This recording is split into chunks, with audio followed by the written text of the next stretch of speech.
WhiskyJason here, Whisky Live Dublin 2023, together with Gabrielė from Annandale Distillery. So we're at an Irish whiskey festival, and we have here wonderful whiskey from Scotland. Yes, I know. Annandale. Now, Dr.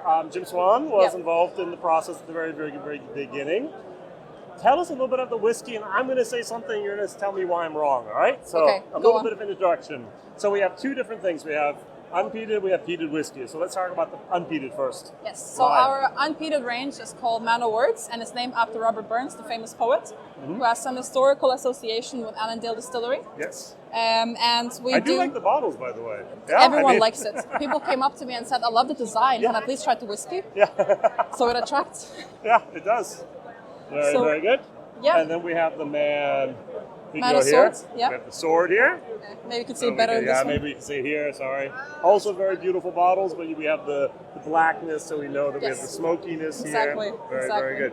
Now, some people have a little bit of a problem because you're all cask strength. Limited releases often. Now, the availability is a little bit difficult for us nerds even, and for the typical consumer, it's like, well, it's always cask strength. It's always so. Are you going to stay that way forever, or are you going to kind of lower the ABV a little bit, have a more easier entry proof?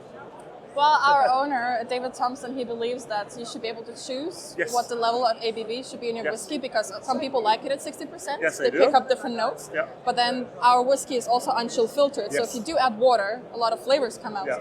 So we leave it up to you to decide whether you like some water and how much my suggestion is you give them the tube, and you have a little bottle of your own water in there, so you actually encourage the people a little bit to put water in there. Sure, that was one of the ideas. Yeah, exactly. It's not the first person that said that, I'm sure. Oh, very, very good. Yes. Yeah. So, and you have different casks as well. Yes, so we released lots of different casks. Yeah. And today with me I have a refill bourbon, unpeated, and then I have a first fill Oloroso sherry, that's amazing, a sherry bomb. Then out of the peated ones, I've got red wine cask from Burgundy, Pinot Noir grapes. I was in France last week. It's this one. This one, all right. It went crazy. Yes. And then also a That's sherry STR, cask. though. Yes. Okay, very, very good. Yes, I've had the STR, I've had the refill bourbon. So here we have the Oloroso sherry. Very, very nice. So just to say a little bit of the ABVs here we have 60.4. Look at it, she's rolling her eyes. I'm not rolling my eyes. But you have the 2015. Yes, that's one of the vintages. I was going to say this is special, people. All right. Yeah. So in Germany, I can get the 2017s if I'm lucky. I can't get a 2015. And these are 500, 800 euro bottles now, often. Okay. Yeah. All right. Okay, we need to look into that then. Okay. What do you sell them? Yeah, it depends on the country and depends what the retail's on. Yeah, exactly. All right, so this is here a 2017. I'm used to the 17s, exactly. You started in what, 14 or 15? 14, and we have 3 different ranges actually. So we have the rare vintage from 2014, which is more of a collectible, but you could also drink it, of course. Then we have the vintage, which is 2015, and that's bourbon first fill and sherry first fill. Peated and unpeated.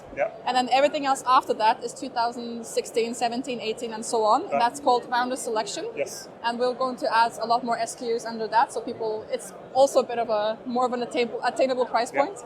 And we're just going to add more casks to that. Right. Very, very, very good. Can we visit you? Please do. We have a visitor center and there's a little coffee shop. Amazing cakes. So amazing. Deliciously amazing. Dangerously. I eat them all the time. Okay, very good. Yeah. Yes. So please do. We do tours basically every hour. And there's always going to be somebody on site to talk to. If not me, then somebody else. And everyone loves talking at Annandale, so that's one of our perks. So the building has a little bit of history as well, doesn't it? Yes. Tell the story. So it's a distillery from 1836, and when it was first opened, it was owned by farmers. But then Johnny Walker bought the company, and they closed it down after World War I. And then when they closed it down, they took everything, casks, stills, everything. And then they just left the buildings. So when the current owners bought the distillery, they renovated everything. They built extra, basically, buildings on site. Now we also have a new bottling plant as well, just a few minutes away from the distillery.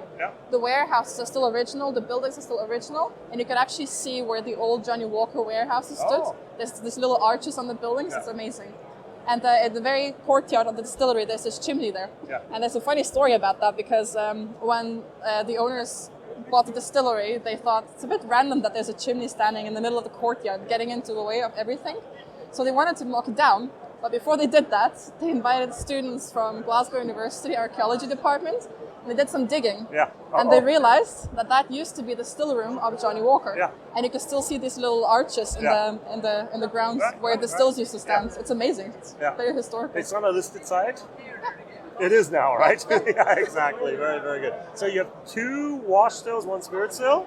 The other way around. The other way. I'm sorry. It was something. All right.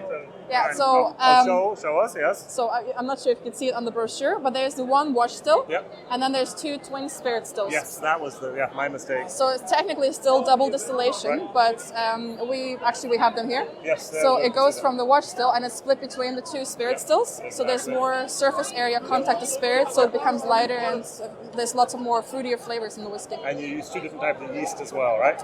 Yeah, we changed it a little bit. Oh. But yeah, we do. What do you mean you changed it a little We bit? experimented a little bit, and we find a perfect recipe now. Yeah, I'm sure you will. All right, very, very good. So, Annandaledistillery.com. And there's a newsletter you can sign up for. Yes, you can. And you get great information. I like that. Sometimes you get newsletters that's quick.